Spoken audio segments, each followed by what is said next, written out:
समूचे विश्व में एक अनूठे प्रकाश पर्व के रूप में मनाए जाने वाले इस भारतीय प्रकाशोत्सव दीपावली के अवसर पर मैं अपने सभी प्रिय छात्रों एवं श्रोताओं को हृदय से शुभकामनाएं प्रेषित करता हूं। आप सभी अवगत हैं कि आज राष्ट्रीय एकता दिवस है और राष्ट्रीय एकता दिवस सरदार वल्लभ भाई पटेल, जिन्हें कि पूरे विश्व में लौह पुरुष के रूप में स्मृतियों में रखा जाता है, उनका जन्म जयंती है। और गुजरात में स्टैचू ऑफ यूनिटी के रूप में एक भव्य और विशाल वैश्विक धरोहर के रूप में एक टूरिस्ट प्लेस का निर्माण हुआ है, जो कि लोग वहां पर विशाल संख्या में जाते हैं। आज दीपावली भी है और राष्ट्रीय एकता दिवस भी है और इस अवसर पर मेरे मन में ऐसे ही कुछ विचार उभरे और मुझे लगा कि मैं अपने श्रोताओं से, अपने विद्यार्थियों से कुछ बातें साझा करूं। सरदार वल्लभ भाई पटेल का राष्ट्रीय एकता के क्षेत्र में जो योगदान रहा है वो अपने आप में अद्वितीय है, क्योंकि उसकी दूसरी मिसाल इस विश्व में मिलना दूभर है। लेकिन उससे भी अधिक महत्वपूर्ण बात यह है कि हम अगर अपनी बात यहां से शुरू करें कि भारत की एकता के समक्ष इतनी चुनौतियां क्यों हैं। भारत को एकीकृत रखने में जितनी चुनौतियों का सामना करना पड़ रहा है, मुझे नहीं लगता कि पूरी दुनिया में कोई और देश है। भारत पर इतनी दृष्टियां क्यों लगी हैं, चाहे वो भारत की सीमा के भीतर से हम देखें, चाहे वो भारत की सीमा के बाहर से देखें। तो अगर इस प्रश्न का उत्तर हम तलाशें तो उसका कारण ये है कि भारत अपने आप में बहुत तरह से एक अनूठा और अद्वितीय भूभाग रहा है। इस दुनिया के लिए चकाचौंध की जगह रही है, दुनिया के आकर्षण का केंद्र रहा है। भारत एक अत्यंत नहीं बल्कि सबसे प्राचीन सभ्यता रही है, मेधा और ऋषियों और वैज्ञानिकों की भूमि रही है, ज्ञान का स्वर्णिम अतीत जिससे पूरा विश्व रोशन होता रहा है। प्राकृतिक संसाधनों के मामले में शायद दूसरा कोई देश इतना प्रचुर मिलना मुश्किल है। इतना विशाल भूभाग है जो नेचुरल बाउंड्री से घिरा हुआ है। एक प्रकार से ये ईश्वरीय भूमि है, देव भूमि है, देव सत्ता के द्वारा निर्मित भूमि है, क्योंकि नेचुरल बाउंड्री से निर्मित और घिरी हुई है। तीन तरफ से समुद्र से घिरा हुआ, चौथी तरफ से हिमालय के उत्तुंग शिखर से घिरा हुआ, और जिधर पाकिस्तान है जो कि नेचुरल बाउंड्री नहीं बल्कि विभाजित पार्ट है, अफगानिस्तान और पाकिस्तान। अगर हम हिंदुस्तान और पाकिस्तान के भी उधर अगर अफगानिस्तान तक जाए तो हिंदू कुश की पहाड़ियां हैं, वो भी एक नेचुरल बाउंड्री है और कभी भारत की बाउंड्री हुआ करती थी। भारत में विदेशी हुकूमत या आक्रांताओं की नजर पड़ी तो कोई ना कोई आकर्षण तो रहा ही होगा। भारत में वो आकर्षण क्या था जिसके कारण भारत में विदेशी आक्रांताओं ने बार बार आकर के हमला किया और यहां पर लूट खसोट की। आप जानते हैं कि सोमनाथ मंदिर पर कितनी बार आक्रमण हुए? 18 बार आक्रमण हुए। आप ये भी जानते हैं कि अंग्रेज भले ही दुनिया के सामने अपना मुखौटे का वक्तव्य प्रस्तुत करते रहे कि ये व्हाइट मेंस बर्डन है कि हम दुनिया की पिछड़ी और असभ्य सभ्यताओं को जाकर के उन्नत करें, ऐसा उनके परमेश्वर ने उनके कंधों पर भार डाला है, लेकिन वस्तुतः तो यह सत्य नहीं है। वस्तुतः तो सत्य यह है कि भारत और भारत की प्राकृतिक संपन्नता और भारत की जो धन धान्य से भरी हुई जो उसकी संपन्नता और समृद्धशाली एक अर्थव्यवस्था रही है, उस पर उनकी गिद्ध दृष्टि थी और वो यहां पर मूलतः शोषण करने के इरादे से, भक्षण करने के इरादे से ही आए थे। दुनिया को तो ये बताना ही पड़ेगा कि भारत एक पिछड़ी हुई संस्कृति है, भूखे नंगों का देश है, सपेरों का देश है, भिखारियों का देश है, असभ्य लोगों और म्लेच्छों का देश है। लेकिन अगर वस्तुतः ऐसा था तो फिर उनको यहां आने और यहां से लूट खसोट करने की जरूरत क्या थी? मैं याद दिलाना चाहूंगा कि जिस समय भारत में अंग्रेजों का आगमन हुआ उस समय भारत की जो अर्थव्यवस्था थी विश्व के लगभग 45% जीडीपी पर अकेले अपना होल्ड रखती थी। तो आप कल्पना करके देखिए कि हम कहां थे उस समय जब अंग्रेजों का यहां पर आगमन हुआ। पूरा यूरोप और अमेरिका जो आज विश्व की महाशक्ति के रूप में, नव उपनिवेशवादी शक्तियों के रूप में, साम्राज्यवादी शक्तियों के रूप में पूरे विश्व में अपना साम्राज्य का विस्तार करके दुनिया का शोषण किया, अगर उसके पीछे के काल में हम जाएं तो हम पाते हैं कि पूरी दुनिया के लिए हम सभ्यताई आकर्षण का केंद्र थे, संपदाई आकर्षण का केंद्र थे, ज्ञान की दृष्टि से आकर्षण का केंद्र थे। दुनिया के बड़े विदेशी यात्री आए और यहां का बखान करके गए। हालांकि बखान उन्होंने पश्चिमी दृष्टि से किया है। उसो मैक्स मूलर कहता है कि यहां पर एक जो भारत की जो प्राचीन सभ्यता है वो एक वैदिक और शैशवकालीन सभ्यता है, उसमें परिपक्वता का अभाव है। तो ये मैक्स मूलर का दृष्टिकोण हो सकता है कि उसमें परिपक्वता का अभाव है, लेकिन विश्व भली भांति जानता है। आज अगर आप यू टर्न थियरी पर नजर डालें तो आप पाते हैं कि प्राचीन काल से लेकर के आज तक किस प्रकार से भारत में प्रचलित ज्ञान के विभिन्न खंडों का या विभिन्न क्षेत्रों का उपयोग पश्चिम के द्वारा किस प्रकार से किया जा रहा है, चाहे वो स्वास्थ्य के क्षेत्र में हो, चाहे वो शिक्षा के क्षेत्र में हो, चाहे अर्थव्यवस्था को संपन्नता देने के क्षेत्र में हो, चाहे मनुष्यता के उत्थान और विकास के क्षेत्र में हो। तो इस प्रकार से हम आकर्षण के केंद्र रहे हैं। आकर्षण का केंद्र केवल हमारा नेचुरल रिसोर्स नहीं रहा है, बल्कि हमारी मानव संपदा भी है।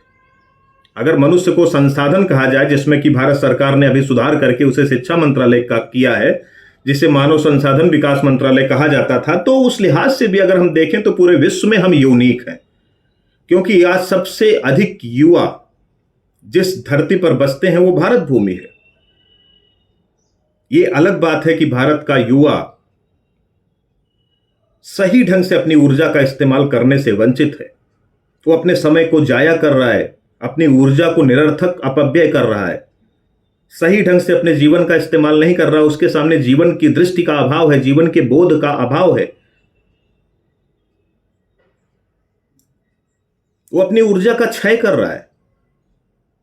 लेकिन अगर आप थोड़ी देर के लिए सहज कल्पना या सहज चिंतन करके विचार करके देखें कि अगर भारतीय युवा शक्ति को सही मार्ग मिले, कार्य मिले, तो क्या भारत को 2047 तक विकसित विश्व का हिस्सा बनने में इतना समय लगेगा? मुझे नहीं लगता कि 2047 तक भारत को प्रतीक्षा करनी पड़ेगी। महज 1 या 2 वर्ष में हम विश्व की सबसे बड़ी अर्थव्यवस्था के रूप में उभर सकते हैं, अगर हम सही ढंग से अपने युवाओं को काम दे सकें। लेकिन हम उस मामले में भी बड़े पीछे हैं।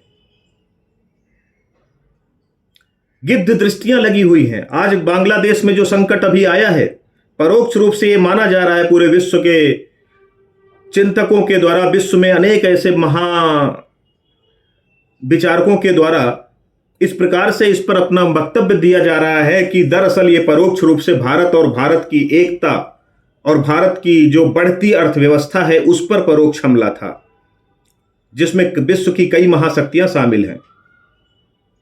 तो विश्व की कई महाशक्तियां वो जो सामने से दोस्त की तरह आते हैं, लेकिन पीछे से दुश्मन की तरह दूसरे देशों के कंधे पर हाथ रख करके भारत पर हमला करने की कोशिश करते हैं।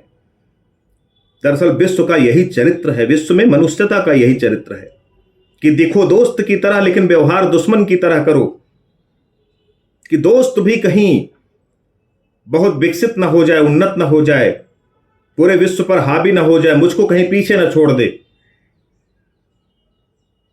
तो भारत और भारत की जो शक्ति है, उस शक्ति से भय है पूरी दुनिया को।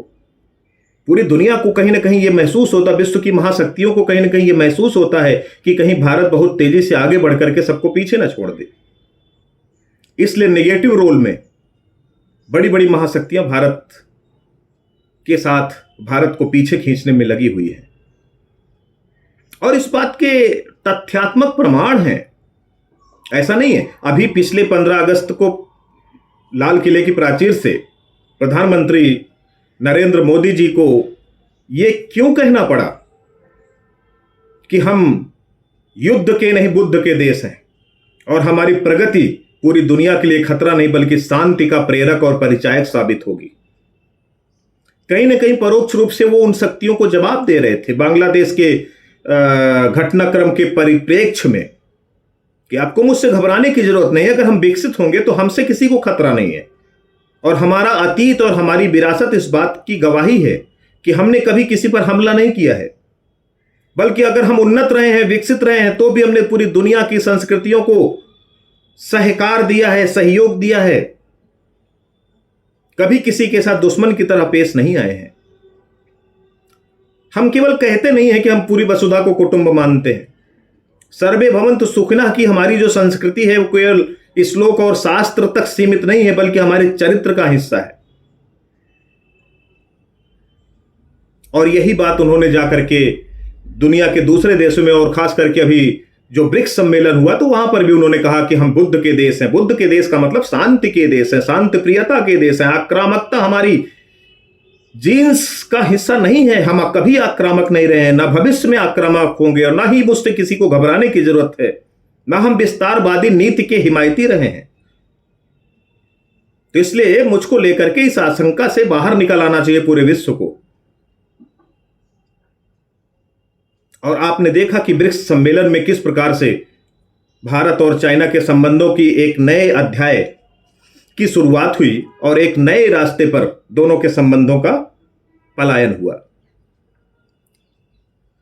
तो भारत के इस अनूठेपन को, भारत की इस अद्वितीय विशेषता को, भारत की इस ज्ञान की थाती को, भारत के इस आलोक को, ज्ञान के आलोक को, भारत के इस प्रकाश को, दुनिया के प्रति भारत के इस दृष्टिकोण को लेकर के दुनिया में कहीं ना कहीं एक घबराहट, एक बेचैनी, एक उकताहट, एक चिंता भारत को कमजोर करने और भारत को तोड़ने की प्रवृत्ति का विकास करती है।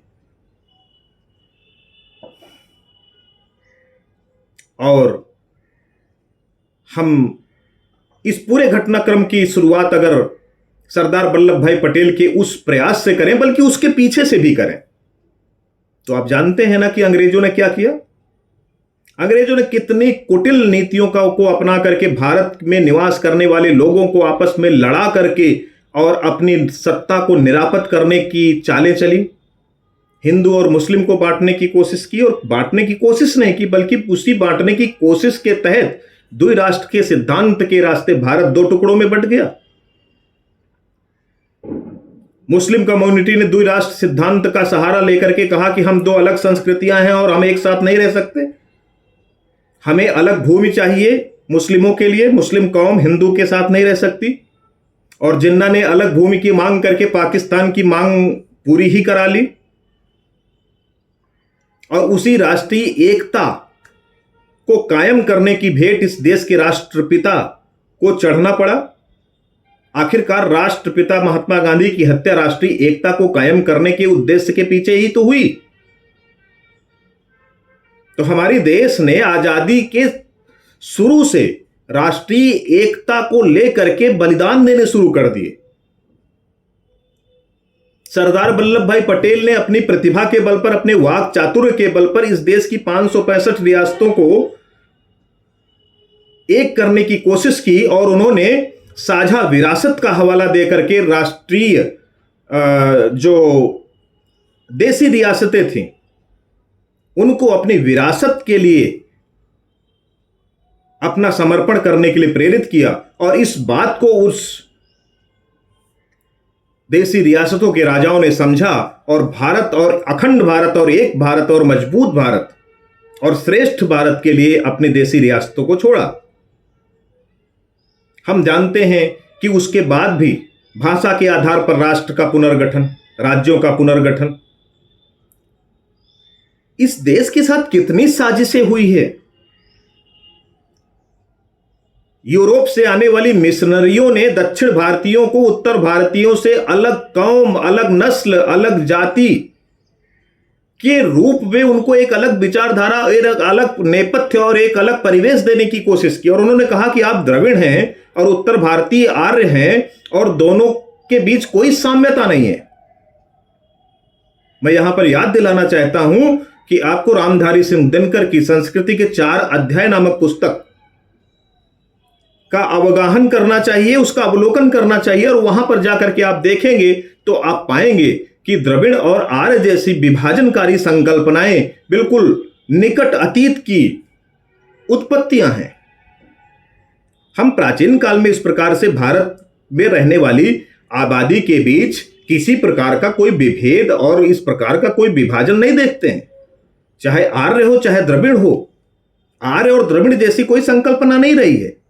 उनमें पूजा पद्धति, ईश्वर की एकता, पूजा की एकता, भूमि की एकता, आराध्य की एकता, सांस्कृतिक एकता, मान्यताओं की एकता सदा से चली आ रही है। लेकिन हम देखते हैं कि आजादी के बाद वही दक्षिण भारत और उत्तर भारत अंग्रेजों के बोए हुए उस जहरीले बीज के परिणाम स्वरूप भाषा के आधार पर किस प्रकार से कटने और मरने को तैयार था। और उसी भाषा के आधार पर नई नई राजनीतिक पार्टियों का उदय हुआ। वो अपने अस्तित्व को उत्तर भारतीयों के अस्तित्व से अलग करके देखने की चेष्टा पे आज भी चलते हैं। उत्तर भारत और दक्षिण भारत क्या 2 भाग हो गए? 2 अलग अलग संस्कृतियां हो गई, 2 अलग अलग मानवीय समूह के अस्तित्व हो गए, दोनों की अलग अलग सांस्कृतिक विरासत है? ऐसा कदापि नहीं। लेकिन ये जानबूझ करके दक्षिण भारतीयों को यूरोपियन से मिलता जुलता बता करके और उनको बिल्कुल उत्तर भारतीयों से काटने की कोशिश की गई।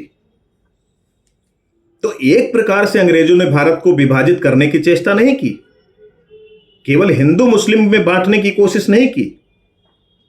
जो वर्ण व्यवस्था थी, वर्ण व्यवस्था को जाति के रूप में उत्थान दे करके, हम जानते हैं कि मेरठ में जब क्रांति हुई तो क्रांति किस आधार पर हुई? इस पे बहुत ज्यादा कुछ कहने की जरूरत नहीं है। लेकिन उच्च जातियों और निम्न जातियों के बीच विभेद पैदा करना और उनके बीच इस प्रकार के तर्क प्रस्तुत करना कि दोनों के हित एक दूसरे के अपोजिट है, एक दूसरे के विपरीत है। जबकि पूर्व से इस प्रकार की धारणाएं ना उच्च वर्ण में ना निम्न वर्ण में थी, बल्कि वो उच्च और निम्न बल करके एक संपूर्ण और समग्र और कंप्लीट सोसाइटी का निर्माण करते हैं। निम्न वर्ण अपने कर्म के माध्यम से, उच्च वर्ण अपने कर्म के माध्यम से एक लक्ष्य को साधने की कोशिश में लगा हुआ एक समूह है भारत का। लेकिन हितों को लेकर के टकराव पैदा करने की अंग्रेजों की साजिश सफल हुई। सफल किस प्रकार से हुई कि 1909 में मार्ले मिंटो सुधार के माध्यम से उन्होंने अंग्रेजों के लिए पृथक निर्वाचन क्षेत्र का ही निर्माण नहीं किया। 1905 में बंगाल विभाजन और उसके बाद फिर अंग्रेजों में उसके बाद फिर मुस्लिमों में मुस्लिम धर्म को लेकर के एक पृथकता की भावना के तहत 1906 में मुस्लिम लीग की स्थापना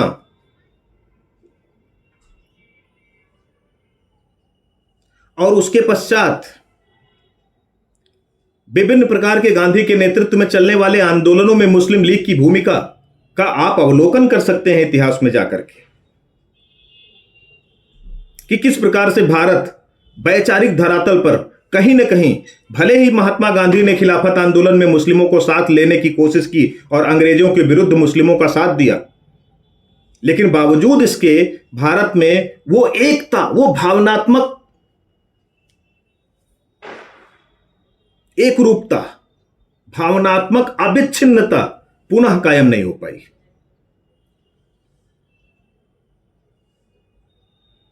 कहना नहीं होगा कि आजादी के बाद भारत में खास करके सीमावर्ती प्रांतों में, चाहे असम हो तो असम में उल्फा, बोडोलैंड, पूर्वोत्तर भारत के कई राज्यों में इस प्रकार के अलग अलग जनजातियों के संघर्ष आए दिन सर उठाते रहे हैं और भारत सरकार को उस संघर्ष को साधने के लिए बहुत ऊर्जा लगानी पड़ी और बहुत ज्यादा राष्ट्रीय संसाधनों को व्यय करना पड़ा और वो आज भी करना पड़ रहा है।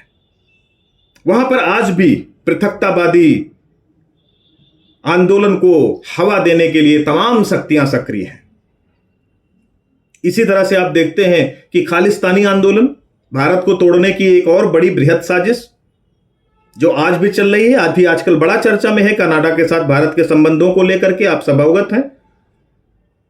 कनाडा के राष्ट्रपति ट्रूडो कनाडा में सिखों के वोट के लिए भारत के साथ संबंध तोड़ने तक को तैयार हैं। एकता की बात करते हैं, राष्ट्रीय एकता दिवस मनाते हैं। दूसरी तरफ इस देश का वोटर ऐसे अपराधियों को वोट देकर के संसद में पहुंचाता है। दोनों बातें क्या एक दूसरे के विपरीत नहीं है? ये कैसे संभव हो पाएगा कि हम राष्ट्रीय एकता के आहुति में सामूहिक रूप से अपने आप को बलिदान कर देंगे, जब हमारा विजन विभाजित है, जब हम अपराधियों को संसद में पहुंचाने की भावनाओं से प्रेरित हैं, उनको हम अपना मॉडल मानते हैं, रोल मॉडल मानते हैं, हीरो मानते हैं, तो फिर कैसे ये मुमकिन है? इंदिरा गांधी भी पृथकतावादी आंदोलन की ही भेंट चढ़ी थी। सिखों का आंदोलन था, वो खालिस्तान की मांग के तहत देश की इंदिरा गांधी, वो भी लौह महिला कही जाती हैं, और वो भी इसी पृथकतावादी आंदोलन की भेंट चढ़ गई थी।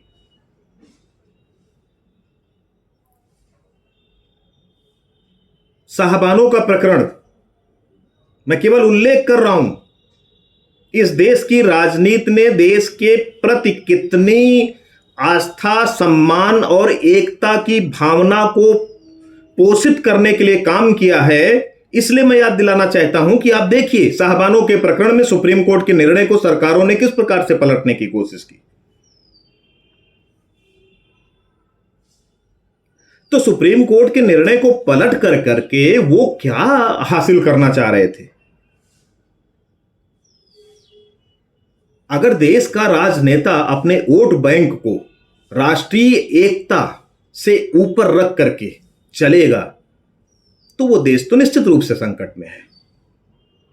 और फिर ऐसे राजनेता और ऐसे राजनीतिक पार्टियों को हम अंग्रेजों की मूल भावना से कैसे पृथक करके देख सकते हैं? अंग्रेज अगर भारत में फूट डालो राज करो की नीति पर चल रहे थे, तो वो तो विदेशी थे,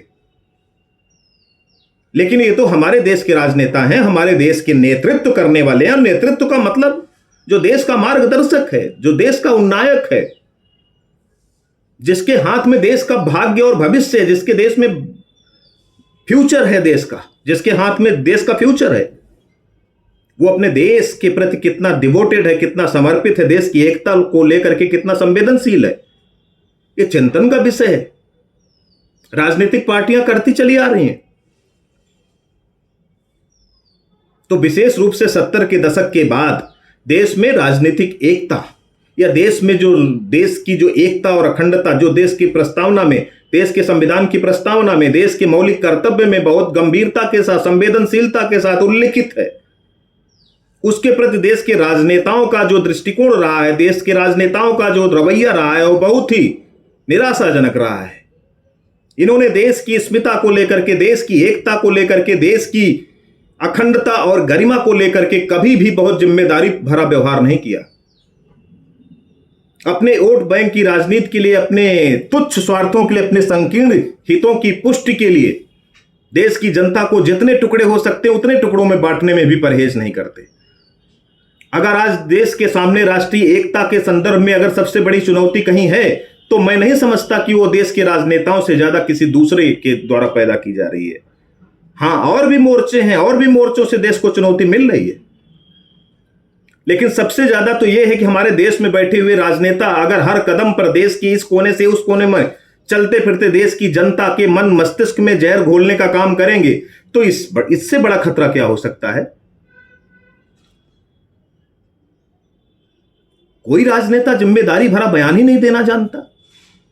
अभी 2 दिन पहले मैं कहीं पर देख रहा था कि एक राजनेता ये कह रहे हैं कि अब आईआईटी के क्वेश्चन पेपर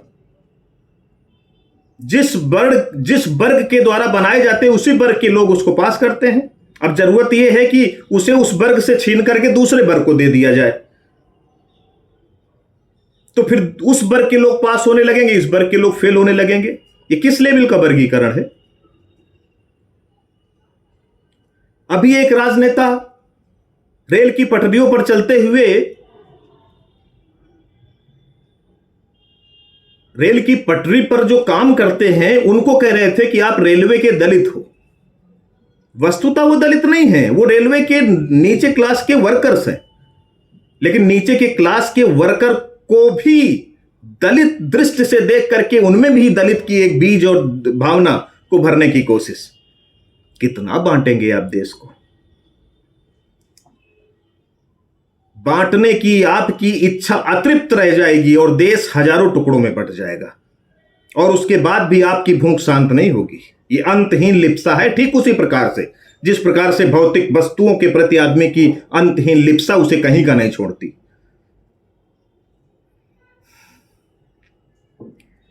जिम्मेदारी का अभाव है, बोध का अभाव है, भारतीयता का अभाव है, समझ का अभाव है। आप राष्ट्रभक्त तो नहीं हो सकते, देशभक्त तो नहीं हो सकते, देश के राजनीति के सच्चे प्रतिनिधि तो कम से कम नहीं ही हो सकते, अगर देश की जनता के मन में इस प्रकार का बीजारोपण और जहर का बीजारोपण करना आपको इतना सहज लगता है तो। देखिए, कोई राजनीतिक दल का अस्तित्व का आधार क्षेत्रीयतावाद है, किसी राजनीतिक दल का आधार भाषावाद है, किसी राजनीतिक दल का, क्या ज्यादातर राजनीतिक दलों का आधार जातीयता और जातीय समीकरण और जातीय गुणागणित है। तो बहुत सारे राजनीतिक दल धर्म के आधार पर राजनीति करते हैं और धर्म के आधार पर समाज को बांटने और तोड़ने की कोशिश करते हैं। प्रश्न यहां यह उठता है कि ऐसे बहुत निम्न सोच के साथ जनता के बीच धर्म के नाम पर, जाति के नाम पर, क्षेत्र के नाम पर, भाषा के नाम पर, नस्ल के नाम पर, संकीर्णता के नाम पर या रेवड़ी के नाम पर वोट मांगने वाले राजनेताओं की पहचान क्या जनता को नहीं है? जनता क्या उनको पहचानती नहीं है? उनके चरित्र को पहचानती नहीं है? क्या जनता इस बात की समझ नहीं रखती कि ये बिकाऊ नेता हैं? और इस प्रकार के जो नेता हैं जिनका स्वयं का कोई सिद्धांत नहीं है, जिससे स्वयं का कोई वैचारिक आधार नहीं है, तो ऐसे राजनेताओं के साथ इन मतदाताओं को कैसा सलूक करना चाहिए, इस बात के लिए मतदाता को तैयार करने की जरूरत है। राजनेताओं के ऊपर आप यकीन नहीं कर सकते, राजनेताओं के भरोसे आप देश की एकता को सुनिश्चित नहीं कर सकते। देश के राजनेताओं के हाथ में देश की एकता असुरक्षित है। हम आप सब जानते हैं कि केवल भारत नहीं बल्कि वैश्विक स्तर पर भी अमेरिका में क्रिटिकल रेस थियरी चलती है।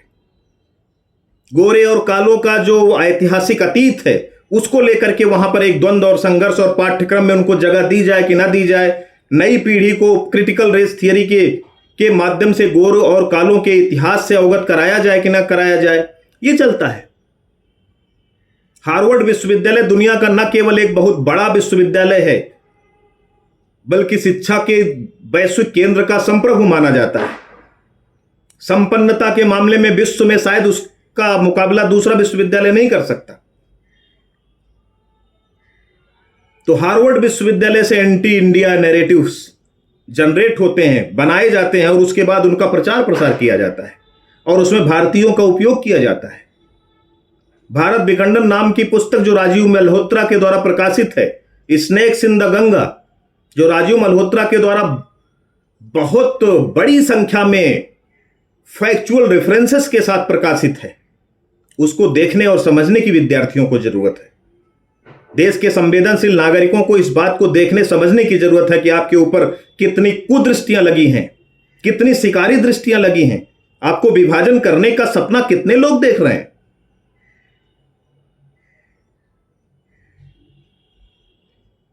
भारतीय मूल के हार्वर्ड विश्वविद्यालय के प्रोफेसर अजंता चड्ढा, अजंता सुब्रमण्यम, या इसी प्रकार से और भी नाम है, शेल्डन पोलक, अक्षय मुकुल, संजय बरुआ,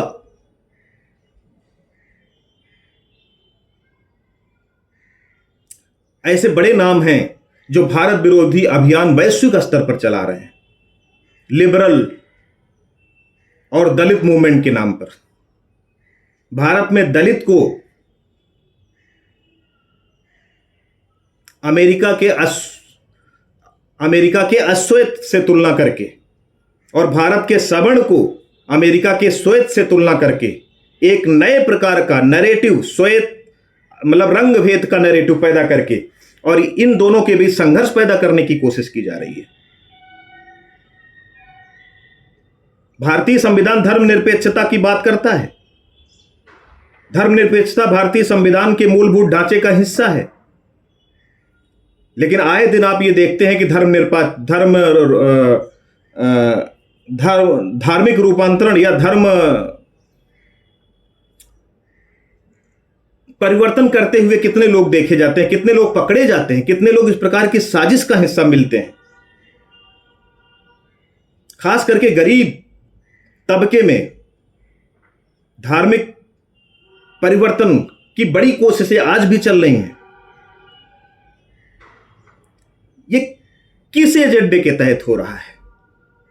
कभी गंभीरता से विचार करने की जरूरत है कि भारत भूमि पर धर्म परिवर्तन या धार्मिक रूपांतरण की जो इतनी बड़ी चेष्टा हो रही है, ये कौन कर रहा है? भारत के लोग कर रहे हैं कि बाहर से लोग कर रहे हैं कि बाहर के लोग करवा रहे हैं कि बाहर के लोग भारतीयों का इस्तेमाल करके करवा रहे हैं? और इसके पीछे उनका विजन क्या है? और उनका विजन एक दशक का विजन है या 7 वर्षीय या 1 शताब्दी का विजन लेकर के चल रहे हैं? आखिर वो भारत को किस मुकाम पर देखना चाहते हैं आने वाले शताब्दियों में? तो इस प्रकार से चारों तरफ से गिद्ध दृष्टियां लगी हुई हैं। निपटना बहुत सरल है, मुश्किल काम नहीं है। ये सारी गिद्ध दृष्टियां एक दिन में सब अपने अपने मूल मुकाम को वापस चली जाएंगी। उनको अंदाजा हो जाएगा कि हमारा यहां पर कोई काम सफल होने वाला नहीं है। वो तो मेरी बदौलत, वो तो देश की वासियों की बदौलत ही उनको सफलता मिलती है ना, देश में ही। अरे इसको कैसे कहा जाए? इसको ऐसे तो कहा जाएगा कि अंग्रेजों की सफलता का राज भारतीय ही थे। एक तरफ जो है शहीद भगत सिंह किसी भी दशा में अंग्रेजों से माफी मांगने के लिए तैयार नहीं है, तो दूसरी तरफ दूसरा भारतीय जाकर के माफी मांगता है और बदले में बहुत सारे राज अंग्रेजों से भारतीयों के और स्वतंत्रता संग्राम सेनानियों के देता है। तो हमारे भारत के बीच में ही ऐसे लोग हमेशा पाए जाते रहे हैं, जिनको हम जयचंदों के नाम से जानते हैं, आस्तीन के सांप के नाम से जानते हैं। तो ऐसे आस्तीन के सांप और जयचंदों की कमी नहीं है देश में, और ऐसे आस्तीन के सांप और जयचंदों की बदौलत ही देश अगर कमजोर है या भविष्य में टुकड़े टुकड़े होने की संभावना है, तो इन्हीं के कारण है। हमें इन पर नजर रखनी होगी, इन पर ध्यान देना होगा, इनका मानसिक शुद्धिकरण करना होगा, इनका बौद्धिक सफाई करनी होगी, इन्हें सही ट्रैक की शिक्षा देनी होगी, इन्हें इनकी मूल जमीन से इनको परिचित करवाना पड़ेगा। आजकल भारत में भारतीय राजनीति की सतह पर एक नारा बहुत ज्यादा प्रचलित है, बहुत ज्यादा चर्चा में है, बटोगे तो कटोगे, एक रहोगे नेक रहोगे। और इस नारे को लेकर के पूरे देश में वितंडावाद फैला हुआ है। ऐसा लग रहा है कि जैसे किसी ने कोई आपराधिक वक्तव्य प्रस्तुत कर दिया है। इसके अगेंस्ट में ना हम बटेंगे ना हम कटेंगे का नारा दिया जा रहा है।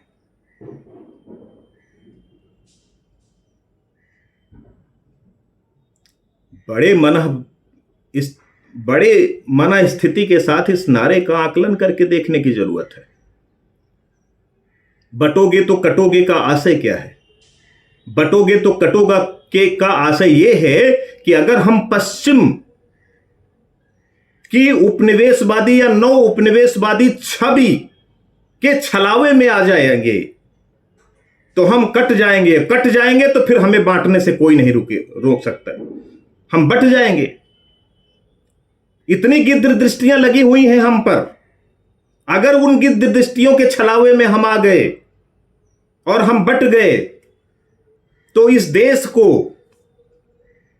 कटने से कोई नहीं रोक सकता। देश की एकता तो खतरे में पड़ी जाएगी। पश्चिम की नजर अलग है, अमेरिकी नौ उपनिवेशवाद की अलग नजर है, यूरोप की अलग नजर है, चाइना की अलग नजर है। दुनिया की बड़ी महाशक्तियां हमको हमेशा से कमजोर करने की निरंतर कोशिश में लगी हुई हैं और हम बड़े आराम से उस बाजारवाद के, उपभोक्तावाद के और अपने क्षुद्र सुख और स्वार्थ या घटिया हितों की पूर्ति के लिए बड़ी आसानी से उनका शिकार बनते हैं। तो शिकारी दृष्टियां लगी हैं और हम शिकार बनते जाएंगे। हम शिकार बनते जाएंगे तो हम उनके होते जाएंगे। हम उनके होते जाएंगे तो हम अपनी मूल जड़ से कटते जाएंगे। जब हम अपनी मूल जड़ से कट जाएंगे तो फिर हम दरअसल कट जाएंगे। कट जाने का मतलब रक्तपात से नहीं है। कट जाने का मतलब देश के खंड खंड और अखंड को अनंत खंड में कर देने से है। इस गफलत में रहने की, भूल करने की जरूरत नहीं है। अगर हम गफलत में रहेंगे तो निश्चित रूप से देश बटेगा और इसके लिए बड़ी गंभीरता से, बड़ी संजीदगी से, बड़ी संवेदनशीलता के साथ राष्ट्रीय नेतृत्व को, देश के बुद्धिजीवी को, देश के शिक्षाविदों को विचार करना होगा। अन्यथा तो आने वाला समय संकट से भरा हुआ, संकट से घिरा हुआ है। इसमें कहीं कोई दो प्रकार के मत नहीं है।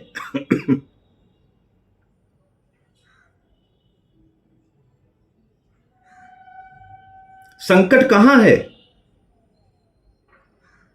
क्योंकि हम हमारी तरह नहीं विकसित होना चाहते, हम दूसरों की तरह विकसित होना चाहते हैं। आप यहीं पर नजर उठा के देखिए जापान को, चीन को। चीन तो यूरोप की तरह नहीं विकसित होना चाहता, जापान तो अमेरिका की तरह विकसित नहीं होना चाहता। लेकिन भारत की तरह विकसित नहीं होना चाहता। भारत अमेरिका की तरह विकसित होना चाहता है, यूरोप की तरह विकसित होना चाहता है।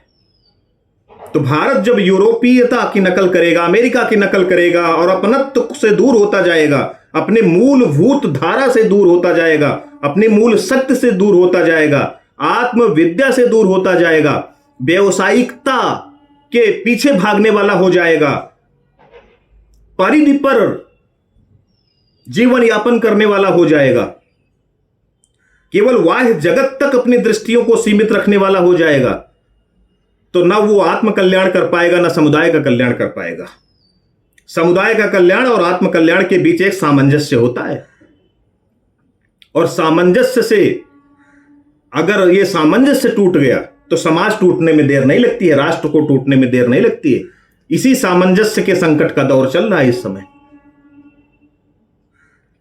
धर्म वो नहीं है जो तोड़ना सिखाए। अरे धर्म का सही मतलब सबको पता चल जाए तो व्यक्ति के हितों में एकता के दर्शन हो जाएं, और हितों में एकता के दर्शन हो जाएं तो फिर विभाजन का कहीं कोई सवाल ही नहीं उठता। और धर्म का मतलब मैं यहां पर एक धर्म की बात नहीं कर रहा हूं, मैं सभी धर्मों की बात कर रहा हूं। 1993 में शिकागो में जब विवेकानंद जी गए और वहां पर अमेरिका के तमाम बड़े बुद्धिजीवी, पढ़े लिखे प्रोफेसर और उद्योगपति विवेकानंद जी के सामने आकर के कहते हैं कि मेरे पास कुछ नहीं है। आज आपको सुनने के बाद मुझे लगा कि भारत बहुत रिच संपदा वाला देश है, बहुत वैचारिक संपदा वाला देश है। धर्म का सही मतलब अगर हमें सीखना है तो हमें भारत चलना पड़ेगा। कृपा करके मुझे अपनी दीक्षा में दीजिए, अपनी दीक्षा दीजिए, अपने धर्म की दीक्षा दीजिए, अपने धर्म की शरण में लीजिए। तो विवेकानंद जी का जवाब क्या था, इसको आपको ध्यान से सुनना चाहिए। विवेकानंद जी का जवाब था कि हम धर्म परिवर्तन कराने में यकीन नहीं रखते हैं। आप जहां जिस धर्म में हैं वहां ठीक हैं। क्यों? क्योंकि अंततः सभी धर्मों के सिरे एक जगह पर मिलते हैं।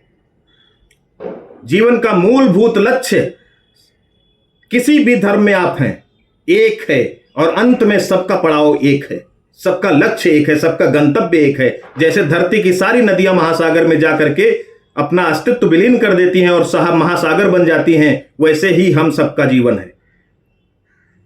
इसलिए धर्म परिवर्तन की आवश्यकता नहीं। आप जहां हैं, जिस धर्म में हैं, उसी धर्म में आपको आपके गंतव्य तक पहुंचने की सारी संभावनाएं निहित हैं। उन्होंने धर्म परिवर्तन कराने से, हिंदू धर्म में दूसरों को अपनाने से मना कर दिया। लेकिन आज क्या चल रहा है चारों तरफ? धर्म के नाम पर विभाजन, बंटवारा, धर्म की उच्चता और निम्नता का वितंडावाद। मेरे धर्म में आ जाइए, आपको बहुत लाभ हो जाएगा। धर्म लाभ के लिए होता है कि धर्म उत्थान के लिए होता है, उद्धार के लिए होता है, समझ के लिए होता है। मानवीयता के मूलभूत सत्य का विस्तार धर्म करता है। और जब धर्म की सही समझ लेकर के व्यक्ति आगे बढ़ लेगा तो फिर धर्म कभी बांटने वाला नहीं, बल्कि धर्म हमेशा मिलाने वाला होता है। लेकिन दुर्भाग्य क्या कि इस देश में धर्म के नाम पर राजनीति हो रही, धर्म के नाम पर विभाजन हो रहा, धर्म के नाम पर देश संकट में पड़ा हुआ है। यह दुर्भाग्य है और इस दुर्भाग्य को मिटाना मुश्किल नहीं है, बल्कि एक सही परिपाटी, एक सही नींव, एक सही बेस की पुनर्स्थापना करने की जरूरत है। पुनर्स्थापना से मतलब कि जो प्राचीन में हमारी विरासत थी ज्ञान की, जो समग्रता में बात करती है, जो समूची मानवता की बात करती है, जो मूल्य की बात करती है, जो पूरी वसुधा की बात करती है, अगर वो मूल्य ना होता तो यहां आक्रांताओं की ना चलती, यहां पर इतने दिन कोई दूसरा राज करके ना जाता। वो मूल्य थे जिनमें सहनशीलता थी, जिसमें सहिष्णुता थी, जिसमें अतिथि को देवो मानने की वृत्ति थी। लेकिन धीरे धीरे भारतीयों ने अपने पैर उखाड़ दिए, अपने मूल से अपने अस्तित्व को विलग कर दिया, और इसलिए उनके व्यक्तित्व में वजन नहीं बचा। आपस में लड़ने, मरने, कटने और दुनिया के क्षुद्र स्वार्थों के पीछे भागने वाले महज दो या बहुत निम्न स्तर के जीवों के रूप में अपने आप को जीवन यापन कर रहे हैं। मनुष्य एक असीम सामर्थ्य से युक्त जीव है।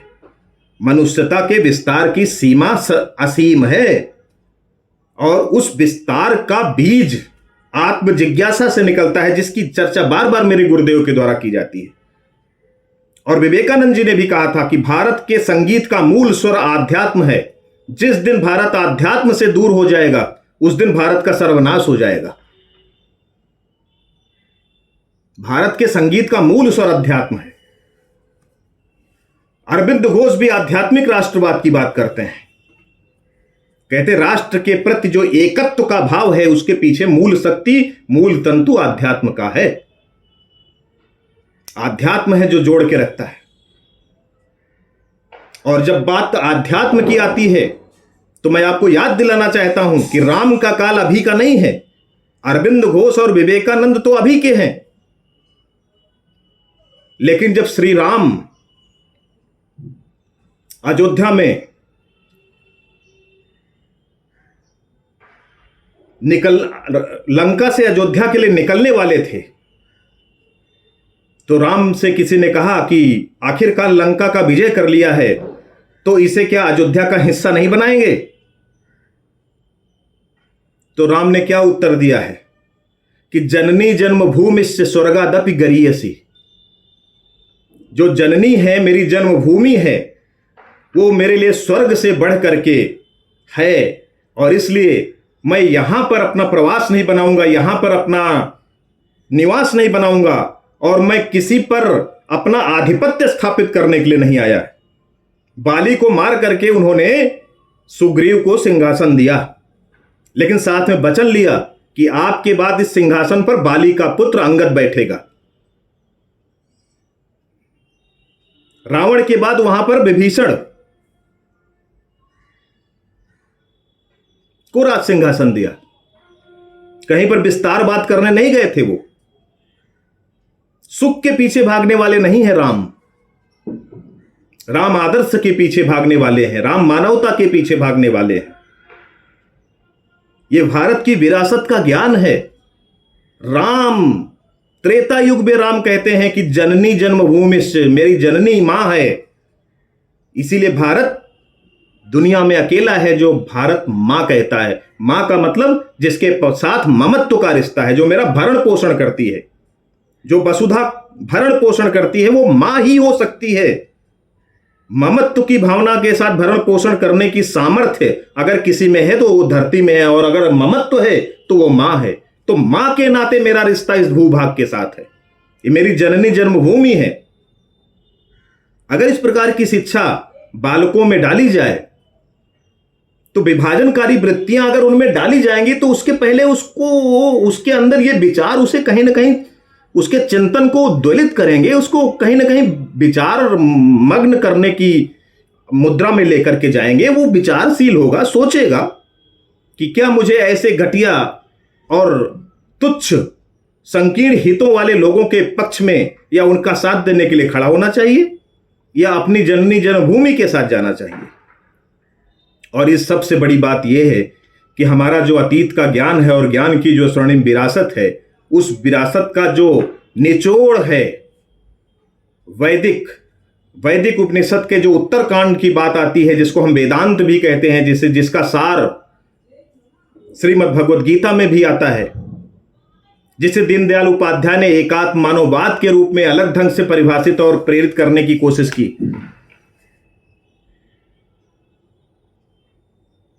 तो वो जो शास्त्रीय ज्ञान है, उपनिषदिक ज्ञान है,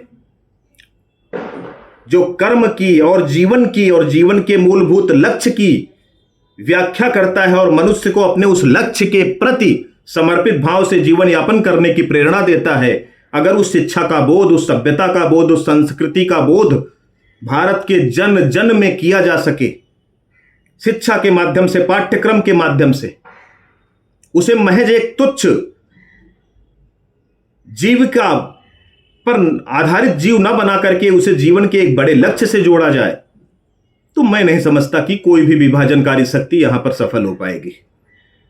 लेकिन इस प्रकार के प्रयास न केवल करने होंगे, बल्कि इस प्रकार के प्रयास